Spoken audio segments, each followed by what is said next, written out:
Kisahkan, seorang anak muda mengidap sebuah penyakit progeria yang sangat langka. Penyakit itu membuatnya lebih cepat menua. Tidak hanya fisik, tapi juga kesehatannya. Setiap hari, dia harus meminum berbagai macam obat untuk menjaga kesehatannya. Meskipun baru menginjak usia 16 tahun, namun keadaan fisiknya sudah seperti kakek yang berusia 80 tahun. Selama hidupnya, dia tidak pernah bersekolah. Sebagian besar waktunya diluangkan untuk membaca buku atau menulis sesuatu. Dia adalah Ahrem, seorang anak tunggal dari keluarga yang sederhana. Orang tuanya mengandung Ahrem saat usianya masih sangat muda. Mereka adalah Choi Mira dan Han Dae-soo.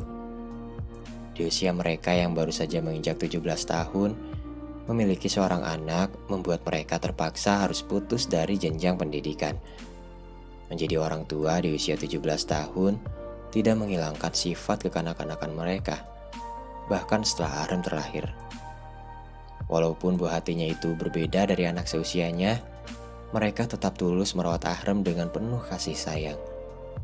Mira dan Dae-soo harus bekerja keras untuk menghidupi keluarga serta biaya pengobatan anak mereka yang tidak murah. Diceritakan, keluarga Ahrem mendapat tawaran untuk tampil dalam sebuah acara televisi. Acara TV itu mengangkat kisah-kisah kehidupan yang menginspirasi. Acara itu diproduseri oleh temannya Mira yang bernama Seung Chan. Acara itu sangat membantu Mira dan keluarganya karena meningkatkan jumlah donasi untuk biaya pengobatan Ahrem. Han Dae-soo, ayah Ahrem, adalah seorang supir taksi.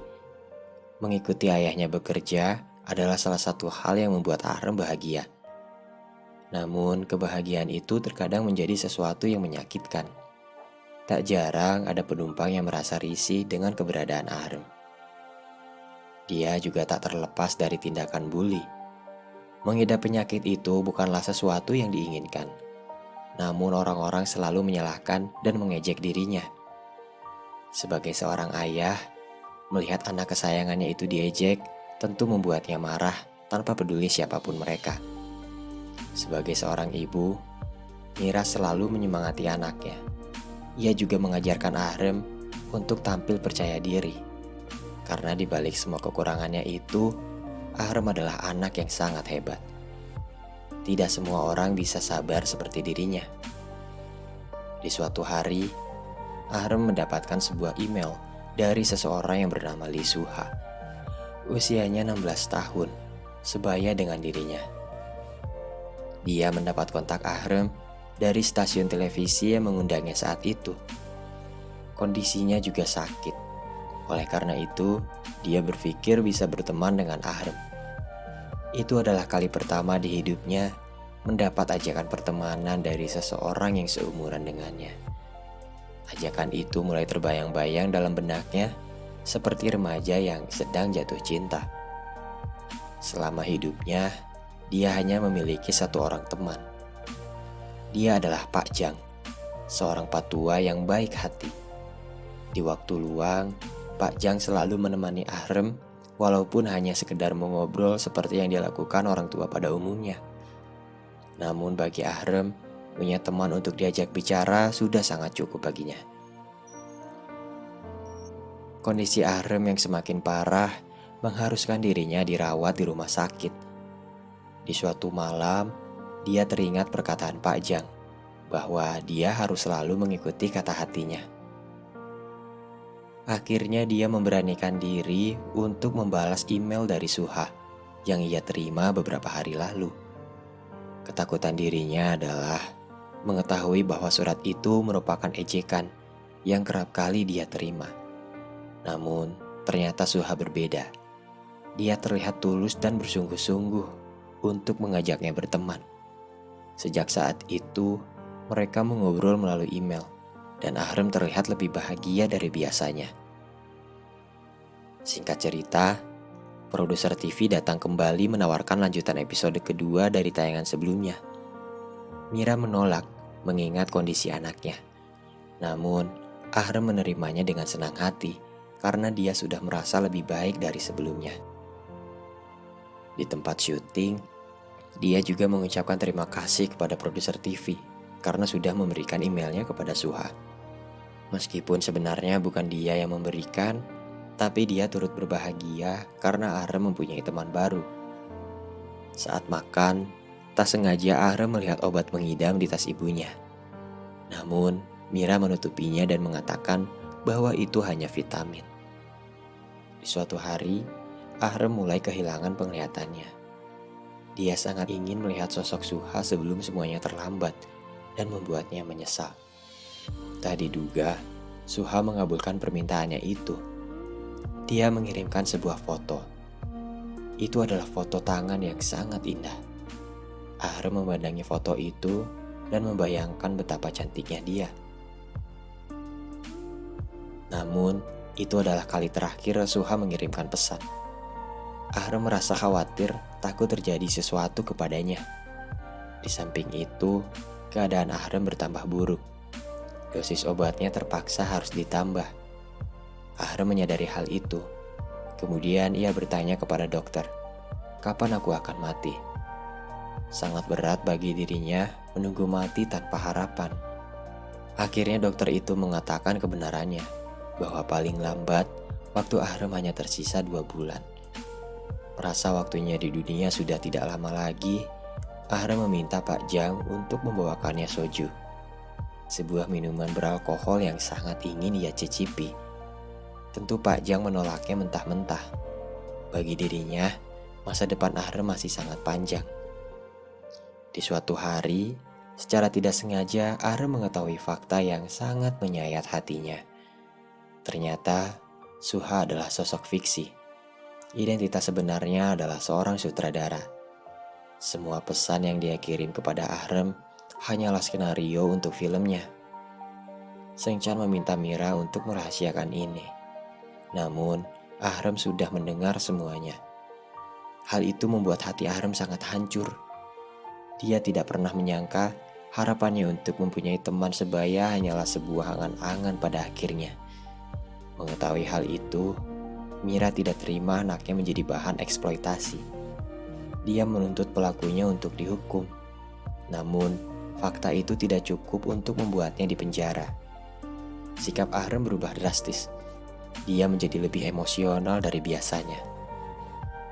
Singkat cerita, Ahrem punya permintaan untuk melihat langit dan bintang bersama ayahnya. Daesu tidak tega menolak permintaan anaknya itu. Akhirnya mereka pergi ke sebuah taman. Di sana, mereka berbaring dan menatap bintang-bintang. Saat melihat bintang jatuh, penglihatan Ahrem mulai meredup. Dan akhirnya dia tidak bisa melihat untuk selamanya. Menurut dokter, itu disebabkan oleh tingkat stres yang tinggi. Mendengar hal itu, Mira teringat tentang sutradara yang mengeksploitasi anaknya. Akhirnya Daesu mendatangi sutradara itu. Emosinya meluap saat bertemu dengannya. Namun kondisinya yang sangat memprihatinkan membuatnya menjadi tidak tega. Akhirnya mereka berdua minum bersama. Saat itu Daesu menunjukkan puisi yang dibuat anaknya tentang ayah. Mendengar hal itu membuatnya teringat dengan ayah Daesu yang dia tinggalkan pasca kehamilan Mira. Akhirnya dia pergi ke rumah ayahnya setelah sekian lama. Di sana ia mengetahui sesuatu bahwa seseorang yang menyumbangkan uang 10 juta won untuk Ahrem adalah ayahnya. Dia tak kuat menahan tangis mengetahui hal itu. Saat akan pulang, ayahnya Daesu memberikan sebuah topi. Dia berpikir cucunya sangat menyukai topi. Daesu sangat terharu mendengar hal itu. Meskipun dia diusir karena kejadian di masa lalu, nampaknya ayah Daesu masih peduli kepada anak dan cucunya. Di rumah sakit, Pak Jang datang menjenguk. Tak diduga, dia membawa soju diam-diam. Ahrem terkejut. Akhirnya Pak Jang memberinya sedikit untuk mencicipinya. Kini, rasa penasaran itu telah hilang. Salju pun turun. Di sana, Pak Jang berpamitan akan pergi ke panti jompo karena dia sudah mulai tua dan pelupa. Merasa itu adalah pertemuan terakhir mereka. Ahrem memegang tangan Pak Jang untuk terakhir kalinya. Natal pun tiba. Daesu dan Mira memberikan Ahrem kesempatan untuk meminta apapun yang dia inginkan sebagai hadiah. Namun dibanding hadiah, Ahrem memilih untuk pergi ke sebuah tempat. Dia ingin mendengar lonceng tahun baru di tengah kota. Dia juga meminta ayahnya untuk mencetak karya tulis yang sempat dibuat olehnya. Dengan penuh pertimbangan, akhirnya mereka mengabulkan permintaan Ahrem. Di malam tahun baru, mereka pergi ke tengah kota dengan taksi yang dibawa Daeso.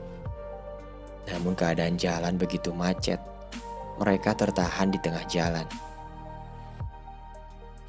Di pangkuan ibunya, Ahrem berbaring. Dia berkata, "Sampaikan pesanku kepada adikku, kalau kakaknya sudah memegang kepalanya." Mira terkejut karena Ahrem mengetahui hal itu. Di malam saat ia melihat bintang jatuh, Ahrem membuat permintaan. Dia meminta untuk kesehatan adiknya. Di saat yang sama, ia memberikan hadiah kepada kedua orang tuanya. Itu adalah karya tulis Ahrem yang sebelumnya dicetak. Tulisan itu berisi kisah hidup kedua orang tuanya, yaitu kisah pertemuan antara Daesu dan Mira saat masih muda. Ia meminta ibunya untuk membacanya agar dia bisa mendengarkannya juga. Setelah dibacakan, mata Ahrem perlahan menutup. Dia berkata dalam hati, "Ayah, ibu, aku akan merindukan kalian." Kemudian, dia menghembuskan nafas terakhirnya. Selamat tinggal, Ahrem.